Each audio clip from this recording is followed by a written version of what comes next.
नमस्कार, AB star news देख रहे हैं आप और मैं हूं आपके साथ सोहन सिंह। वक्त उछला अपना उत्तर प्रदेश का, जिसमें सबसे पहले बात करेंगे मऊ की, जहां 8 गांवों में विश्वास कोविड केयर सेंटर खोले गए हैं।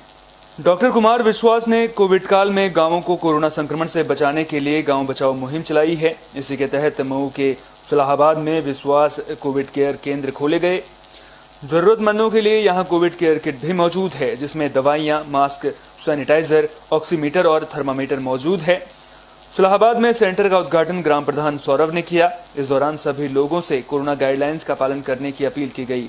तो मशहूर कवि डॉक्टर कुमार विश्वास की सराहनीय पहल देखने को मिली है। उन्होंने गांवों को कोरोना से बचाने के लिए मुहिम चलाई है, जिसके तहत विश्वास कोविड केयर सेंटर खोले गए हैं। मैं सतीश कुमार सिंह, पेशे से मैं प्राथमिक विद्यालय रकोली में प्रधानाध्यापक हूँ और काफ़ी प्रारंभ से मैं इस प्रकार के कार्य समाज से जुड़कर समाज के उत्थान के लिए करता आ रहा हूँ। वर्तमान ये जो आप कार्यक्रम देख रहे हैं, इसमें मैं आभारी हूँ डॉक्टर कुमार विश्वास का। उन्होंने एक दिशा दिया और हमने अपने स्थानीय स्तर पे जो हमारे संसाधन हैं उनको इकट्ठा करके अपने कुछ मित्रों सहयोगियों से सहायता लेकर इसको थोड़ा सा वृहद रूप देके जनमानस तक पहुंचाने का एक प्रयास शुरू किया है। पहला गांव है आज सलाहाबाद, मैं यहाँ का स्थानीय निवासी हूँ, तो इसलिए मैंने शुरुआत यहाँ से की है।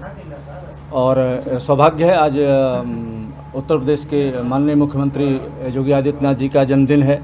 आज उससे भी अच्छा अवसर है, विश्व पर्यावरण दिवस है, तो इसलिए हमने इस विशेष अवसर पर इसकी शुरुआत किया है। और इसका उद्देश्य, जैसा कि अभी पुरुषार्थ जी ने बताया कि पहली लहर आई तो बहुत जागरूक नहीं थे हम, और चूँकि शुरुआत थी तो बहुत नुकसान नहीं हुआ, और हमारे जागरूक न होने का परिणाम दूसरी लहर का नुकसान था, जिसमें इस लहर ने जनमानस का बहुत नुकसान किया। और इस नुकसान से सतर्क होकर, जैसे कि संभावना व्यक्त की जा रही है कि तीसरी लहर भी आएगी, तो तीसरी लहर आए उसके पहले हम जनमानस के बीच इन चीज़ों को ले जाकर सबको जागरूक कर लेना चाहते हैं, सबको सतर्क कर लेना चाहते हैं और सबके साथ खड़े हो जाना चाहते हैं कि तीसरी लहर फिर कोई इस प्रकार का नुकसान, कोई कष्ट न दे सके। ये आज पर्यावरण दिवस है, आप हमारे चैनल के माध्यम से क्या संदेश देना चाहते हैं और ये कोविड को देखते हुए और क्या जनता में अपना संदेश देंगे? हाँ, आज विश्व पर्यावरण दिवस बड़ा पुनीत अवसर है। पिछले 1-1.5 वर्षों में संपूर्ण जनमानस ने, संपूर्ण पृथ्वी के वासियों ने महसूस किया एक सबसे बड़ी चीज़ ऑक्सीजन कमी। और सब पढ़े लिखे हैं, सब जानते हैं कि ऑक्सीजन की कमी पेड़ों के न होने से, उनके धुआंधार काटे जाने से, वनों का नुकसान करने से, वन क्षेत्र को कम करने से पैदा हुई है। तो मैं ये अनुरोध करना चाहूँगा कि हमने जो बीते 1.5 वर्षों में सीखा है, प्रकृति का जो कोप झेला है, उससे सतर्क होते हुए, उसे देखते हुए कम से कम अब एक बार इस मिशन पर जुट जाएं कि हमारी धरती हरी भरी और पेड़ पौधों से हरी भरी है। इसके लिए आज हम यहाँ शुरुआत करेंगे, पौधे ले आए गए हैं, पौधारोपण भी करेंगे। सेवा से जुड़ा हूँ और अभी महेंद्र सिंह वेलफेयर ट्रस्ट के द्वारा यहाँ पर जनमानस को कोविड केयर के लिए न केवल उन्हें जागरूक करने के लिए, बल्कि जनमानस को उनको समझाने के साथ उन्हें सैनिटाइजर, मास्क, उनका वो जो आई कॉन्ट्रैक्ट्स है उसकी जांच की जा रही है, प्लस उनको वो उनके पल्स रेट की जांच की जा रही है, ऑक्सीजन की जांच की जा रही है और दवाओं का और मास्क का वितरण किया जा रहा है। सर, किसके सौजन्य से चलाया जा रहा है? इसमें देखिए क्या है ना कि डॉक्टर कुमार विश्वास ने एक सार्थक पहल की है, लेकिन जैसे अगर किसी गांव की आबादी 10-20 हज़ार है, अगर उसमें केवल 10 पैकेट दे दिए जाएंगे तो आप एक चीज़ों को केवल उसको लोगों में प्रेरणा दे सकते हैं, लेकिन यदि सुविधाओं को जनमानस तक जोड़ना होगा तो स्थानीय इकाई और उन लोगों को सार्थक और तत्पर संबल देना होगा। कुमार विश्वास के प्रयास से यहाँ पर वो 14 किट मिले हैं, लेकिन अभी आप देख रहे हो कि यहाँ सैकड़ों लोग बैठे हुए हैं और कुछ लोग आने वाले हैं। तो हमारे इसमें सबसे पहले तो मैं साधुवाद देना चाहूँगा महेंद्र सिंह वेलफेयर एसोसिएशन का, जिन्होंने बहुत कम समय में बहुत तत्पर प्रयास करके इस जनपद में, अभी जैसे आपने देखा होगा WHO में जो 15 अस्पतालों का चयन हुआ, उसमें इस जनपद के डॉक्टर शारदा नारायण हॉस्पिटल का भी हुआ, वहाँ से लेकर के साईं अस्पताल से लेकर के और गुप्ता सर्जिकल से लेकर के आप लगभग 10-15-20 हज़ार की दवाओं का को एकत्र करके और जनमानस में हर व्यक्ति को, जैसे क्या है ना कि कुमार ने एक प्रेरणास्पद काम किया है, लेकिन जब सरकार के पास इतनी सुविधा होने के बाद भी जनमानस तक वह चीज़ें नहीं पहुंच पा रही हैं, तो जन और समूह के सहयोग को एकत्र करके सर्व में सामान्य रूप से इसका विस्तारित किया जाएगा। आप मेज पर देखिए, मऊ जनपद में जैसे अभी हम लोग, कुमार ने अपनी टीम के साथ एक अलग रूप में काम किया है, लेकिन हम लोगों ने अब तक क्या किया है, अभी आप इस गांव में यहाँ देख रहे हैं, इससे पहले एक थारू बस्ती है, लगभग 10 गांव में हम लोग इसका एक मेडिकल कैंप चला रहे हैं। आप आज उसकी एक पहल यहाँ पर देख रहे हैं। इस तरह के 10 गाँव में इस संस्थान द्वारा, इस एसोसिएशन द्वारा काम चल रहा है और वहाँ पर चूँकि हम लोग प्रचार में विश्वास थोड़ा कम रखते हैं, प्रयास यह किया जा रहा है कि कोरोना की दूसरी लहर ने जिस तरह से जनमानस को क्षति पहुंचाई है और समाज को ज़्यादा प्रभावित और नुकसान किया है, हम कोशिश कर रहे हैं कि अपने छोटे छोटे संसाधनों के साथ जो इनकी आवश्यक ज़रूरतें हैं, जो समाज में जो जैसे अभी दवाओं के नाम प्रदेश में बहुत बड़ा एक रैकेट सा चल रहा था, हम कोशिश कर रहे हैं कि हम चिकित्सकों से मिल करके सीधे उनसे दवाओं को मांग करके, आवश्यकता पड़े तो खरीद करके हम जनमानस तक वो चीज़ें पहुँचाएँ, जिससे आम व्यक्ति अपने आप जागरूक होने के साथ ये सुविधाएं प्राप्त हो सके। इसके लिए अभी बड़े भाई सतीश सिंह जी बैठे हुए हैं, जो कि डॉक्टर महेंद्र सिंह एसोसिएशन के आप अध्यक्ष भी हैं और आपने इस सार्थक संबल को, इस सार्थक प्रयास करने का एक बीड़ा सा उठाया है। आप यहाँ पे कैंप लगा करके कितने लोगों को लाभान्वित किया और क्या संदेश दिया और क्या उनमें कमी, देखिए अभी जो उसमें सुधार सके? जी, देखिए क्या है, अभी हम लोगों ने, अभी हम सलाहाबाद गांव में आज इस कार्यक्रम का पहला दिन है और इसमें पहले तो मैं यहाँ की जो हमारी यूथ इकाई है, आप देख सकते हैं कि किस तरह से यहाँ पर मातृवर्ग और जितने बुजुर्ग लोग हैं और युवाओं के साथ बच्चे हैं, सबकी एक सहभागिता की गई। अभी हमने सुबह से अब तक यह कोशिश किया है कि 40% घरों को आज ही कवर कर लें, लगभग 40% आबादी को आज कवर करके, और यह कोशिश करें कि जितना मेडिसिन यहाँ पर आप देख रहे हैं दोनों तरफ लगे हुए, वो न केवल सैनिटाइजर अपितु उन्हें मास्क और उनको जो अभी मौसमी बदलाव के साथ जितनी दवाएं हैं वो उपलब्धता करा सकें। और जिनकी उपलब्धता, अब तक आपने कितने लोगों का थर्मल स्कैन? 40% थर्मल स्कैन लगभग 100 लोगों का हो चुका है।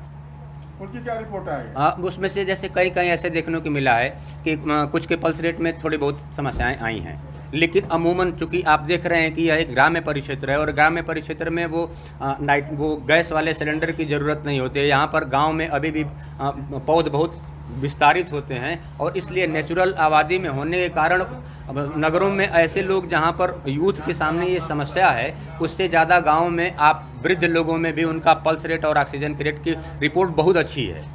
अब उन्हें केवल उनके मन से उस भय को निकाल करके जागरूक करते हुए प्रयास यह करना है कि उनके भीतर यह संचेतना जागृत हो सके कि अपने स्वस्थ रखने के साथ दूसरे को प्रेरणा दे सके। कोविड-19 की दूसरी लहर जब तीसरी की आशंका जताई जा रही है, सरकार बार बार कह रही है कि तीसरी लहर आने वाली है, देखिए तो हमारे कुमार विश्वास जी का क्या कहना है? देखिए क्या है ना, पहली लहर जब आई तो इस देश में लोगों को लगा कि अब ये लहर नहीं आएगी।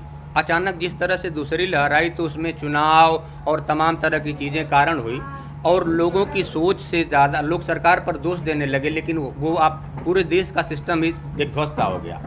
तीसरी लहर की जब बात की गई है तो तीसरी लहर में सरकार ने, चाहे वो ब्लैक फंगस हो या वाइट फंगस हो, येलो फंगस हो या अभिजीवा से लेकर के जितने भी रोगों की बात की गई है, तो सरकार ने अब उसकी सुविधाओं को पहले प्रिक्रू कर लिया है। पहली लहर को हम लोग जिस तरह आनंद से लिए कि हम हिंदुस्तानी हैं, चीज़ों को ठीक कर लेंगे, दूसरी लहर ने उतना ज़्यादा नुकसान किया और लोग पहले से ज़्यादा सचेत हुए हैं। तो तीसरी लहर मुझे नहीं लगता है कि इस देश में उतना प्रभावित करेगी जितना दुनिया के अन्य देशों को, और शायद लोगों को इसी जागरूकता और संचेतना के लिए हम लोग प्रयास कर रहे हैं। इसके लिए निसंदेह कुमार ने जो एक अपने स्तर पर, एक टीम के स्तर पर कुमार ने जो एक सार्थक प्रयास किया है, वह उसके लिए बधाई और अस्तित्व के अधिकारी हैं। लेकिन उससे ज़्यादा बधाई और अधिकारी के पात्र वह लोग हैं जो इस अभियान में बढ़ चढ़ करके, जैसे अभी जनपद के 3 अस्पतालों को मैंने बताया, जनपद के 3 गौरव अस्पताल हैं, जिसमें शारदा नारायण को तो WHO ने अब अपना श्रेष्ठ अस्पतालों में रख लिया। अभी डॉक्टर साहब ने वहाँ से कुछ दिया, अभी वो कह रहे थे कि जो बच जाए मेडिकल किट हमारे यहाँ से ले जाइए।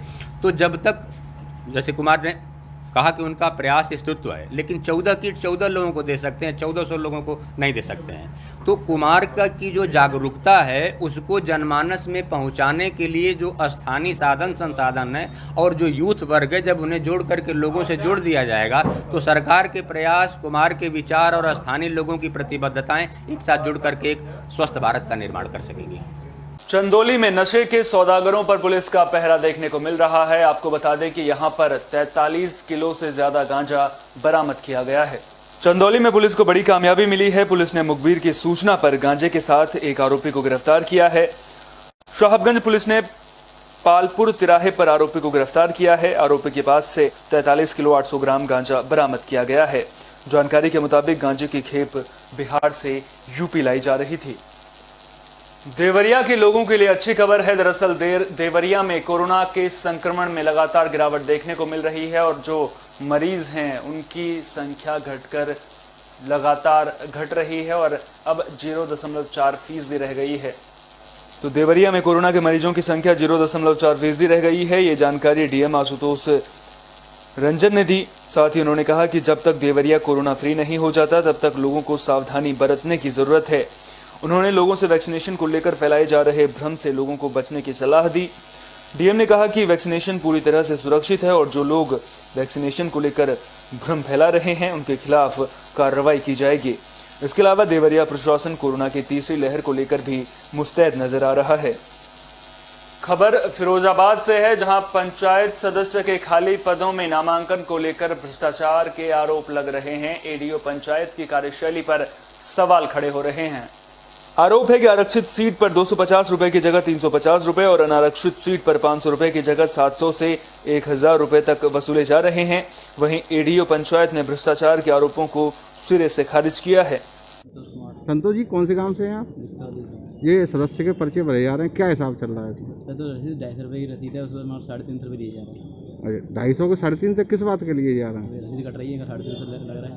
क्या कह रहे हैं ये? 250 रुपये लग रहा है। 250 की रसीद के 350 ले रहे हैं। प्रधान सैजलपुर प्रधान जी, आपसे कितने सदस्यों के पैसे क्या हिसाब से लिए जा रहे हैं? पर्चा फाइल 13 सदस्य, एक सदस्य के 350। वैसे कितने का पर्चा है? पर्चा 250 का। क्या कह रहे हैं, किस बात के लेके 100 रुपये बढ़ा के ले रहे हैं? तो मुझे नहीं मालूम, वो ये बोले थे एडीओ ने कहा है, जाने किसने कहा है, बोल रहे थे ऐसे, मैंने दे दिया। वैसे कितने पैसे होते थे सभी? वैसे 250 रुपये का एक है, आप लगा लो। 250 का। जी शीलन कुमार। शीलन जी, क्या मामला है? आप सुबह से फाइलें तैयार घूम रहा हूँ, अभी तक कोई आवेदन नहीं हो पाया है और रसीद कटवा रहा हूँ तो 500 या 600 700 रसीद भी काट नहीं रहा है। तब भी कटवाने की मजबूर तैयार है, तब भी नहीं काट रहे हैं। क्यों, किस बात को लेके? काट ही रहे हैं कि भाई रसीद नहीं चाहिए, रसीद खत्म हो गई, रसीद खत्म हो गई। शिकायत आ रही है बहुत बड़ी कि लोगों से जो 250 रुपये हैं वो 350 लिए जा रहे हैं, 500, 1000 और 700 लिए जा रहे हैं। क्या मामला है? ये रसीद काटने की जिम्मेदारी ट्रेजरी की एडीओ पंचायत साहब कटवा रहे हैं, उन्हीं की जिम्मेदारी में है, वीडियो साहब के निर्देश पर। तो सामान्य के लिए 500 रुपये और आवश्यक कोटे के लिए 250 रुपये की रसीद कट रही है। लेकिन कुछ सुनने को आया है, कुछ लोग कह रहे हैं कि हमसे जितना रसीद काटा उससे ज़्यादा पैसा लिया गया है। तो उसकी वीडियो साहब से शिकायत करेंगे, वीडियो साहब जांच करेंगे उसकी क्या है, और कहीं लिखित शिकायत कुछ आ जाए कितना सत्य है। नहीं, अभी एक पंचायत सेक्रेटरी आए थे, वो 1000 रुपये का सीधा आपके सामने आरोप लगा रहे थे। हाँ, तो उस पर क्या कार्रवाई होगी? अब कई लोग, अभी तो जांच का विषय है। कोरोना काल में एबीवीपी की सराहनीय पहल देखने को मिली है। आपको बता दें कि एबीवीपी ने प्रयागराज में लोगों के स्वास्थ्य की जांच की है। तो प्रयागराज में अखिल भारतीय विद्यार्थी परिषद की सराहनीय पहल देखने को मिली है। हंडिया नगर में एबीवीपी के कार्यकर्ताओं ने लोगों के स्वास्थ्य की जांच की। इस दौरान लोगों के ऑक्सीजन लेवल, टेम्परेचर और पल्स की जांच की गई। साथ ही मास्क भी बांटे गए और लोगों से कोरोना गाइडलाइंस का पालन करने की अपील की गई है। संभल से सड़क हादसे की खबर सामने आ रही है। आपको बता दें कि इस हादसे में एक की मौत हो गई है, वहीं 4 लोग घायल हुए हैं। तो संभल से सड़क हादसे की यह खबर सामने आ रही है। घोंसली गांव के पास हुए इस हादसे में एक शख्स की मौत हो गई, जबकि 4 लोग घायल हुए हैं। मृतक की पहचान राजेश के रूप में हुई है, जो गढ़िया गांव में शादी समारोह में जा रहा था। इसी दौरान ट्रक ने गाड़ी में टक्कर मार दी थी, जिसकी वजह से ये हादसा हुआ, जिसमें राजेश की मौत हो गई है। सहारनपुर में अवैध शराब के खिलाफ प्रशासन मुस्तैद नजर आ रहा है, जिसकी वजह से जो अवैध शराब कारोबारी हैं उनमें हड़कंप मच गया है। सहारनपुर में आबकारी विभाग और जिला प्रशासन अवैध शराब के खिलाफ अलर्ट नजर आ रहा है। रविवार को जिले में डीएम अखिलेश सिंह और एसएसपी डॉक्टर एस चन्नप्पा ने जिला आबकारी अधिकारी के साथ शराब की दुकानों का जायजा लिया। इस दौरान मॉडल शॉप समेत बाकी दुकानों पर शराब की सीलिंग समेत बारकोड स्कैन की जांच की गई। इस दौरान ग्राहकों से भी पूछताछ की गई। जी सर, किस तरह आज चेकिंग की जा रही है? देखिए, आज जो है शासन के जो निर्देशानुसार मैं और एसएसपी साहब जनपद की जितनी भी फुटकर की दुकानें हैं, उन फुटकर की दुकानों में से कुछ दुकानों को रैंडम आधार पर हम लोग चेक कर रहे हैं। चेकिंग में विशेष रूप से देखा जा रहा है कि इस पर जो भी बारकोड वगैरह है वो सही है कि नहीं है। उसके लिए बारकोड को हम लोग स्कैन करके देख रहे हैं कि किस डिस्टिलरी से, किस थोक लाइसेंसी के यहाँ से यहाँ पर प्राप्त है, कब प्राप्त है। इसके साथ साथ यहाँ पर जो भी लोग काम कर रहे हैं वो विधिवत उनका जो है पुलिस वेरिफिकेशन है कि नहीं है, वहाँ पर सीसीटीवी कैमरे लगे हैं कि नहीं लगे हैं, इनका स्टॉक ठीक ठाक है कि नहीं है, ये सब हम लोग चेकिंग कर रहे हैं। और ये चेकिंग अभियान लगातार इसी तरह हम लोग चलाते रहेंगे, रैंडम आधार पर करते रहेंगे, ताकि अगर कहीं भी कोई अनियमितता कभी भी कोई करने का प्रयास करता है तो उसको हम लोग पकड़ सकें और उसमें शीघ्र ही जो भी उचित वैधानिक कार्रवाई है, कठोर से कठोर कार्रवाई है, वो हम लोग कराने में जो है सफल रहेंगे। फिलहाल क्या काम में पड़ गई है? क्या काम में पड़ गई है? अभी तो यहाँ पर जो हम लोगों ने कई दुकानों का आज निरीक्षण किया है। कई दुकानों का निरीक्षण करने के सबको हम लोगों ने इनका जो बार कोड है उसको चेक किया है, तो अभी तक तो जो बार कोड है वो सही पाए गए हैं। ठीक है।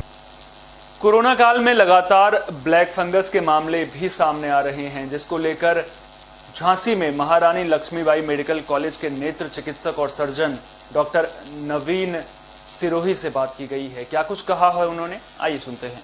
वार्ता करते हैं नेत्र सर्जन कोविड पॉजिटिव के बाद ठीक रिकवर होकर घर पर रहे या जो हम होम आइसोलेशन में रहे, इनके लिए क्या लक्षण है या क्या बचाव है, आप जानकारी। जी बिल्कुल, आजकल ब्लैक फंगस या म्यूकरमाइकोसिस के केसेस सामने आ रहे हैं। तो सबसे पहले मैं बताना चाहूँगा कि ये फंगस ऑर्डर म्यूकोरेल से होता है इन्फेक्शन। कई तरह के इन्फेक्शन शरीर में ये कर सकता है, जैसे कि स्किन में, लंग्स में, हमारे आंतों में या पेट में। साथ में इनमें मोस्ट कॉमन जो होता है, सबसे कॉमन इन्फेक्शन जो होता है वो हमारे चेहरे का, आँखों का या ब्रेन का हो सकता है, जिसे हम बोलते हैं राइनो और बाइटो सेरिब्रल म्यूकरमाइकोसिस। ये में जनरली जो कॉमनली राइजोपस स्पीसीज से होता है। आमतौर पर ये फंगस गीली या सीलन वाली जगहों पे या गीले सॉइल में या फिर आपका खाद कहीं पड़ी हो या बहुत दिनों से वेजिटेबल्स या फ्रूट सड़ रहे हों, ऐसी जगहों पे होता है। ये एयर में अपने स्पोर्स छोड़ता है, तो किसी को भी इन्फेक्ट कर सकता है। कोविड के पहले भी लोगों में इन्फेक्शन होते थे म्यूकरमाइकोसिस के, तो इससे घबराने की ज़रूरत नहीं है। आमतौर पर किसी हेल्दी इंसान में भी इसके स्पोर्स मिल सकते हैं, बट इसका इन्फेक्शन करना उसकी रोग प्रतिरोधक क्षमता पे बेस्ड होता है, इम्यूनिटी पे बेस्ड होता है। तो अगर इम्यूनिटी कॉम्प्रोमाइज़ है या कम है किसी भी वजह से, तो फंगल इन्फेक्शन होने के चांसेस ज़्यादा होते हैं। हर किसी को हो ये भी ज़रूरी नहीं है। तो हम बात करेंगे, शुरुआत इसकी इन्हेलेशन से ही होती है। सांस में या मुंह से अगर कोई इनहेल कर रहा है स्पोर्स को और उसकी इम्यूनिटी कम है, जैसे कि काफ़ी लंबे समय से डायबिटीज़ है और कंट्रोल में नहीं हो रहा उसका ब्लड शुगर, या फिर कोई कैंसर पेशेंट है, कीमोथेरेपी जिनको चल रहा है, या लंबे समय से स्टीरॉइड्स जिन्होंने लिया हुआ है, या फिर आपके ऑर्गन ट्रांसप्लांट के केसेस हैं जिनकी इम्यूनिटी कॉम्प्रोमाइज़ होती है, उनमें ये इन्फेक्शन कर सकता है। नीज़ल कैविटी या फिर साइनस के इन्फेक्शन के बाद ये इन्फेक्शन हमारी आँखों में भी पहुँच सकता है। वो भी ज़रूरी नहीं है कि हर केस में हो, और उसके बाद आँखों से ये ब्रेन में भी जा सकता है इन्फेक्शन। कोविड इन्फेक्शन होने के बाद, रिकवर होने के बाद सावधानियाँ बरतना बहुत ज़रूरी है। जैसे कि मैंने बताया कि ये किस तरीके से स्प्रेड हो सकता है, तो कोविड इन्फेक्शन से रिकवरी के बाद भी उस पेशेंट को उस सब्जेक्ट को प्रिकॉशंस लेने बहुत ज़रूरी है, जैसे मास्क पहनना, सोशल डिस्टेंसिंग का फॉलो करना, गीली सीलन वाली जगहों से दूर रहें, हेल्दी खाना खाएं, गर्म खाना खाएं, ताज़ा खाना खाएं, फ्रूट्स वेजिटेबल्स खाते रहें। घबराने की ज़रूरत नहीं है, हर किसी में ये इन्फेक्शन हो ऐसा कोई ज़रूरी नहीं है।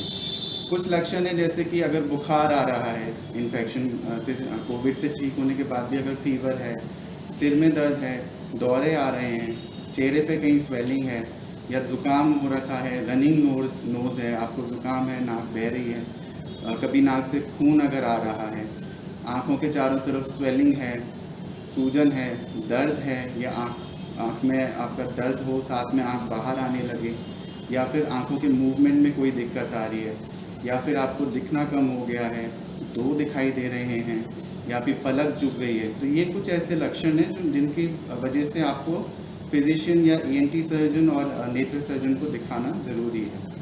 जितना जल्दी डायग्नोसिस होगा, बीमारी जितनी जल्दी पकड़ में आएगी, उतना जल्दी उपचार शुरू हो जाएगा, प्रोग्नोसिस अच्छी होती है। Thank you sir. कोरोना संक्रमण की रफ्तार धीमी होने के बाद गाजियाबाद अनलॉक हो गया है। आपको बता दें कि आज गाजियाबाद में बाजार खुल गए हैं, जिसकी वजह से दुकानदारों ने राहत की सांस ली है। गाजियाबाद जिले को अनलॉक कर दिया गया है। 38 दिनों बाद लोगों और दुकानदारों ने राहत की सांस ली है। बता दें कि जिले में कोरोना के एक्टिव केस घटकर 600 से भी कम रह गए हैं। जिले में अनलॉक मोड ऑन होने के बाद बाजारों में दुकानें खुली। दुकानदारों ने राहत देने के लिए राज्य सरकार का आभार जताया। बता दें कि गाजियाबाद में शनिवार और रविवार को दुकानें बंद रहेंगी और इस दिन बाजारों और दुकानों को सैनिटाइज किया जाएगा। चंदौली के एक गांव में पिछले 5 दिनों से बिजली गुल है, जिसकी वजह से लोग परेशान हैं और फिर परेशान लोगों ने सड़क जाम कर दिया है। चंदौली के मुस्तफापुर गांव में पिछले 5 दिनों से बिजली गुल है और ग्रामीणों को दिक्कतों का सामना करना पड़ रहा है, जिसके बाद गुस्साए ग्रामीणों ने बिजली विभाग की कार्यशैली पर सवाल खड़े करते हुए रोड जाम कर दिया। मामले की जानकारी मिलते ही पुलिस और अधिकारी मौके पर पहुंचे, जिसके बाद ग्रामीणों को समझा बुझाकर शांत कराया गया। अपना उत्तर प्रदेश में फिलहाल के लिए इतना ही। देश दुनिया की तमाम अहम खबरों के लिए आप देखते रहिए विस्टा न्यूज। मुझे दीजिए इजाजत। नमस्कार।